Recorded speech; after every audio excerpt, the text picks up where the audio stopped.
Ta parole est une lampe à mes pieds, une lumière sur mon sentier.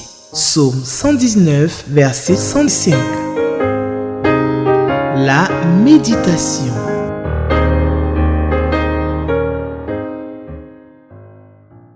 Chers frères et sœurs, c'est avec beaucoup de joie que je vous retrouve ce jour, mercredi 11 février 2026, pour animer cette émission d'Espérance TV, la méditation, avec le lecteur de la Bible que nous éditons au niveau de le lecteur de la Bible vous offre une méthode de méditation originale qui vous permet de lire chaque jour la parole de Dieu et de la comprendre.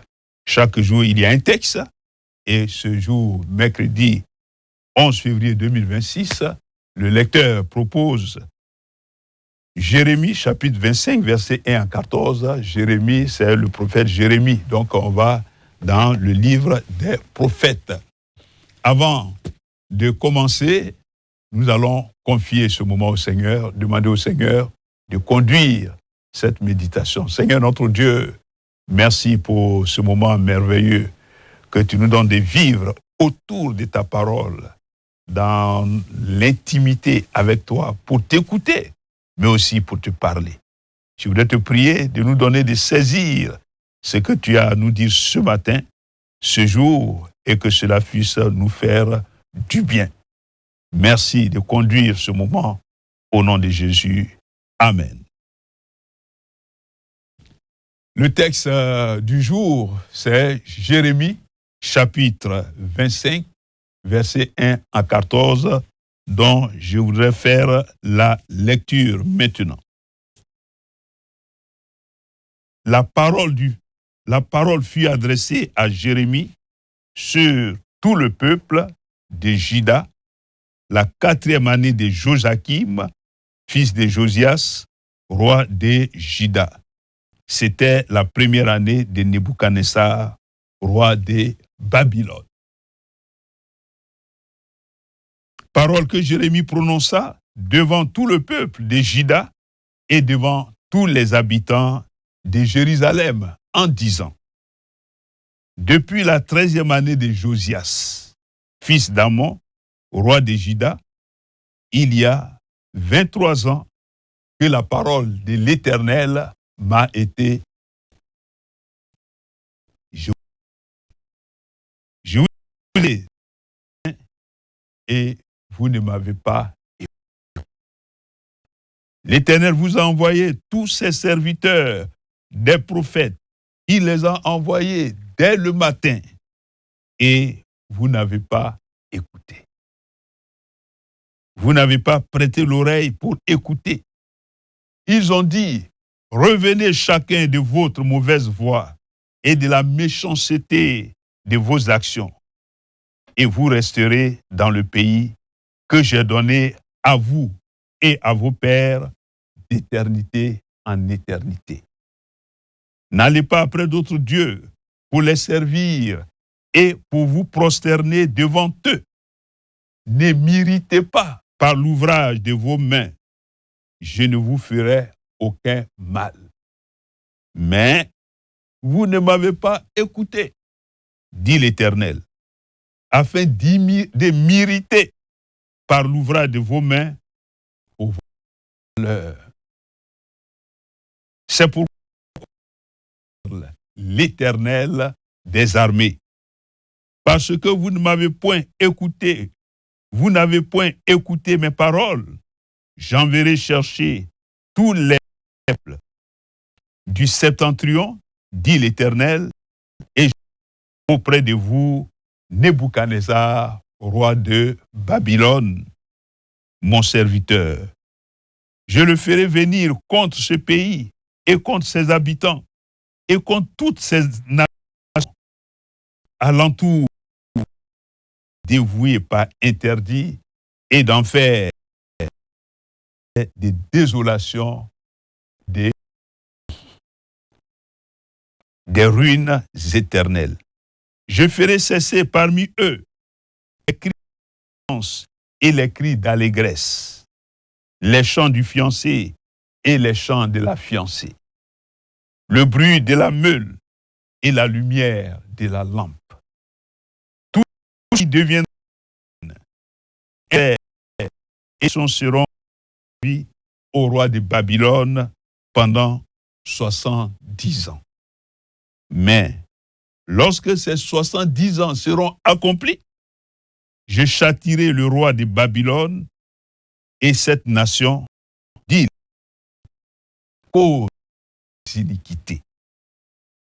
Et puis, le pays des Chaldéens et des ruines éternelles. Je ferai venir sur ce pays toutes les choses annoncées, tout ce qui est écrit dans ce livre. C'est mis à sur toutes les nations. Car des nations puissantes et des grands rois asserviront eux aussi, selon leurs œuvres et selon l'ouvrage de leurs mains, parole du Seigneur. Amen. Voici ce que nous avons à méditer ce matin. La chose, c'est que dit le texte? De qui, de quoi ce texte parle? Pour répondre à ces questions d'observation, ils vont nous donner une générale sur le texte avant de le méditer, de réfléchir sur ce qu'il dit. Disons donc tout de suite que ce texte est une prophétie. C'est une parole prophétique que le prophète Jérémie adresse au peuple de Dieu, en l'occurrence le royaume de Juda. Et cette prophétie est une vieille prophétie, en ce sens que c'est une prophétie que Jérémie annonce depuis le début de son ministère. Et il a dit que cela fait 23 ans. Une prophétie qu'il a annoncée au roi précédent, le roi Josias, le roi Joachaz, et maintenant avec le roi Joachim.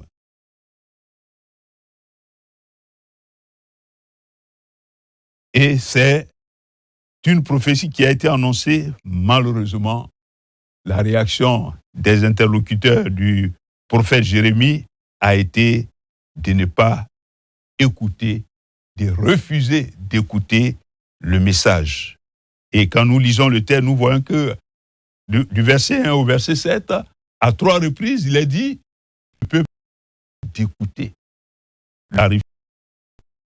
Du verset 8 au verset 11, nous voyons la réaction de Dieu.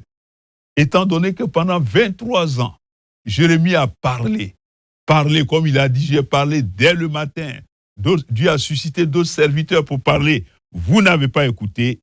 Dieu décide de mettre à exécution ces menaces, la destruction du peuple, la destruction du royaume.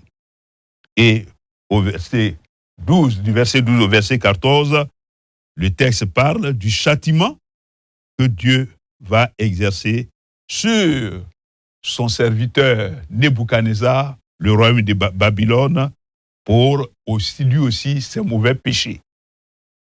Parce que Dieu a suscité Nebuchadnezzar pour châtier son peuple, mais Dieu décide, après les 70 ans qui ont été annoncés, Dieu décide de se tourner contre le roi Nebuchadnezzar pour aussi les châtier pour leurs iniquités. Et cela sera fait avec l'avènement du roi Cyrus, roi des Perses. Donc voici ce dont parle le texte, parce que le peuple n'a pas écouté la prophétie que Jérémie a annoncée pendant 23 ans. Dieu décide maintenant de mettre cela à exécution. Comment donc comprendre ce texte? Et c'est la phase de l'interprétation. Que veut dire ce texte? Et pour répondre à cette question d'interprétation, le lecteur de la Bible propose 2 questions. La question 6, qui est est-ce que dans ce texte, il y a un avertissement à considérer? Ça, c'est la question 6. Et la question 8, qui est, est-ce qu'il y a d'autres passages de la Bible qui m'aident à comprendre le texte que je viens de lire? Et pour la démarche pédagogique que je voulais utiliser, c'est d'abord répondre à la question 8 avant de répondre à la question 6. La question, il y a des textes parallèles qui nous aident à comprendre ce qui vient d'être lu. Oui, il y a des textes parallèles et nous allons lire 2 Rois, chapitre 23, du verset 37 au verset 47, juste 5 versets que nous pouvons lire rapidement, qui parlent justement de tous ces avertissements que le qui n'ont pas voulu écouter. 2 Rois, chapitre 23, partie 27, il est dit ceci, excusez-moi. Voilà, 2 Rois, partie du verset 36, il est dit ceci. Joachim avait 25 ans lorsqu'il devint roi et il régna 11 ans à Jérusalem. Sa mère s'appelait Zébouda, fille de Pédaja, de Rouma, et le verset 37 qui nous intéresse. Joachim fit ce qui est mal aux yeux de l'Éternel, entièrement comme avaient fait ses pères. De son temps, Nebuchadnezzar, roi de Babylone, se mit en campagne. Joachim lui fut assujetti pendant 3 ans, mais il se révolta de nouveau et Dieu décida que Joachim puisse être renversé. Donc Joachim a écouté le message pour Jérémie. Nous lisons encore dans 2 Chroniques chapitre 36, où il est encore question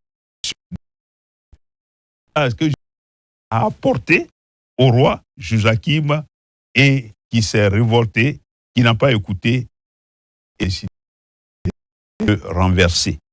Donc, le verset concernant la question, toujours la question 8, d'autres passages bibliques qui nous aident à lu. Il y a aussi dans 2 chapitres, c'est juste 2 versets que nous pouvons lire. 2 annonce la qui va renverser le roi de Babylone, le roi Nebuchadnezzar, pour prendre le pouvoir. 2 Chroniques, chapitre 36, verset 22, il est dit ceci. La première année du roi de Cyrus, roi des Perses, afin que s'accomplisse la parole de l'Éternel prononcée par la bouche du prophète Jérémie, l'Éternel réveilla l'esprit de Cyrus, Père, fit faire des rois, écrit cette publication dans tout son royaume. Donc, après la chute du royaume de Babylone, il y a eu le royaume de la Perse sous le roi Cyrus. Et c'est sous ce roi-là que Babylone va obtenir le châtiment parle dans le texte que nous avons lu. Donc voici comment, à la version, donc voir d'autres textes que nous avons lus. Nous encourageons les lecteurs à avoir des Bibles à parallèle, des Bibles qui indiquent des passages parallèles, et ce sont ces passages parallèles qui aident à comprendre, parce que nous disons que la Bible s'explique elle-même. Lorsque nous lisons un passage, un autre passage de la Bible peut mieux l'expliquer. Ça, c'est pour la question 8. La question 6, c'est est-ce qu'il y a un avertissement? Nous lisons le passage de Jérémie 25, 1 à 14, on voit bien que de l'économie générale de ce texte, nous avons un avertissement. Cet avertissement, c'est que si nous n'écoutons pas Dieu, nous pouvons subir sa colère. Nous pouvons subir sa colère. Et il en a été ainsi hier au temps du peuple de Dieu dans l'Ancien Testament, mais il en est encore ainsi aujourd'hui. Aujourd'hui, dans Romains chapitre 1, verset 18 à 32, la Bible parle de la colère de Dieu. Colère de Dieu contre l'impiété des hommes qui n'écoutent pas la parole de Dieu et qui se livrent à des actes contre nature. Dans ce passage de Romains, chapitre 1er, verset 18 à 32, l'auteur annonce les mauvais comportements des hommes aujourd'hui qui, au lieu d'adorer Dieu, adorent les créatures, ce que Dieu a créé. Alors que c'est Dieu seul que nous devons adorer et non les créatures. L'adoration des... L'auteur va plus loin en dénonçant ce qui est d'actualité aujourd'hui, en dénonçant l'homosexualité et le lesbianisme. Voyons, on parle du mariage pour tous. Des hommes se marier entre eux, des femmes se marier entre elles, des actes de nature, des actes abominables que la parole de Dieu condamne. Et aujourd'hui encore, cet avertissement demeure d'actualité parce que Dieu est prêt à sanctionner de tels comportements. Et si on voit dans les pays qui nous ont apporté l'évangile, voyons que cette sanction est déjà en marche. Selon moi, cette sanction est en marche. Aujourd'hui, vous allez en Europe, l'évangile n'est plus vécu comme cela se doit. On voit les églises qui sont vides. C'est seulement à l'occasion de certaines cérémonies funèbres qu'on voit des gens venir à l'église. Même les États-Unis, on voit ce qui se passe. Parce que les gens ont écouté Dieu. Et aujourd'hui, moi, j'ai été choqué lorsque un président américain réjouissait d'être celui qui a autorisé le mariage homosexuel dans l'armée américaine. Jusque-là, le mariage homosexuel était interdit, mais lui, quand il est arrivé, il a autorisé cela. Ça ne leur dit rien. Tout ça arrive parce que les hommes ne veulent plus écouter la parole de Dieu. Jérémie a prêché pendant 23 ans, ils n'ont pas écouté, le peuple écouté. Et Dieu a mis en exécution ces menaces. Aujourd'hui encore, l'Église annonce la parole de Dieu. Les gens font autre chose, mais ce que Dieu a annoncé, ce que la Bible a annoncé, va s'accomplir. Et c'est pour cela que nous insistons aujourd'hui. Si vous entendez la parole de Dieu, n'endurcissez pas votre cœur, tournez-vous vers votre salut. La Bible parle de l'enfer. Il y en a qui disent c'est sur terre. Ce que dit la Bible, paradis, enfer n'existe pas. C'est sur terre qu'on vit notre enfer, c'est vrai. Sur terre, on peut vivre l'enfer. Mais la Bible parle aussi de l'enfer éternel, où ceux qui n'auront pas cru en Dieu, qui n'ont pas écouté Dieu et qui ont voulu faire autre chose, vont se retrouver, tandis que ceux qui auront écouté la parole de Dieu, qui auront donné leur, seront pour toujours dans le paradis dont parle aussi Dieu. Donc, c'est d'écouter la parole de Dieu. Si nous n'écoutons pas Dieu parle, il peut disqualifier ce que nous faisons comme activité. Dans ce que nous faisons, et là, un témoignage personnel, j'ai reçu quelque chose du Seigneur et c'était difficile. Le Seigneur m'a autorisé de parler et j'ai vu que c'était difficile de parler. Et le Seigneur a dit, si tu n'obéis pas, je vais te disqualifier et je vais faire parler d'autres personnes. Et à mettre ça en exécution, je me suis mis à parler. J'ai fait comme Jérémie, j'ai annoncé la parole de Dieu et quand je l'ai annoncé, le Seigneur m'a réhabilité, le Seigneur m'a protégé, le Seigneur m'a gardé. Et ceux qui ont écouté la parole de Dieu ont pu s'en sortir, mais ceux qui n'ont pas voulu écouter la parole de Dieu sont qualifiés. Nous devons donc suivre l'exemple de Jérémie. C'est vrai que la question pour Jérémie, pendant 23 ans, a annoncé la parole prophétique. Malgré que les gens n'étaient pas, continuaient de l'annoncer. Et pour la, c'est cet aspect-là qui me marque.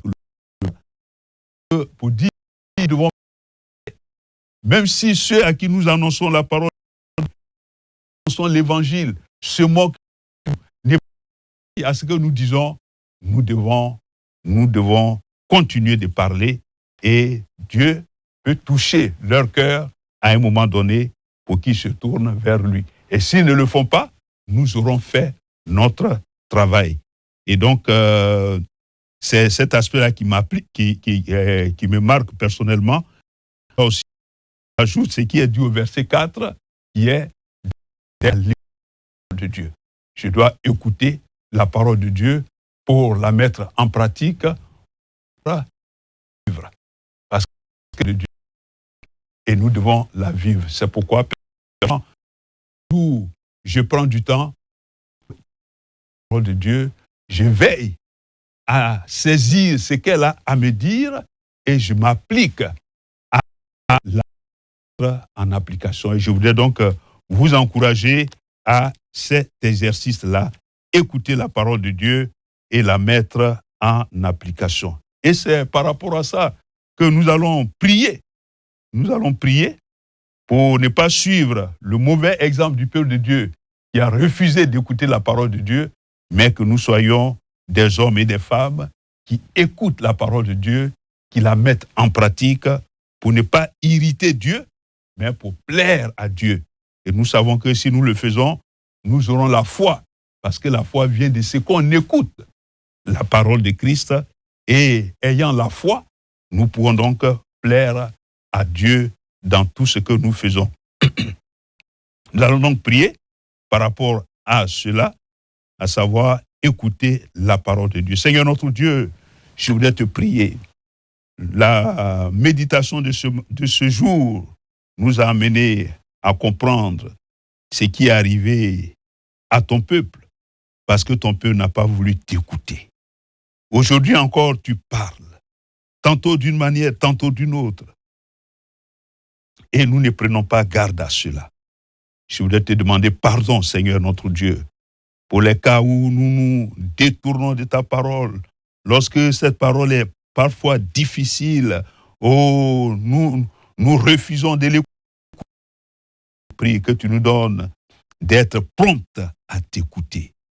Prompte à t'écouter. Nous aimons prier, parler, et nous n'aimons pas t'écouter, Seigneur. Aide-nous à écouter ta parole. Aide-nous à mettre en pratique ta parole.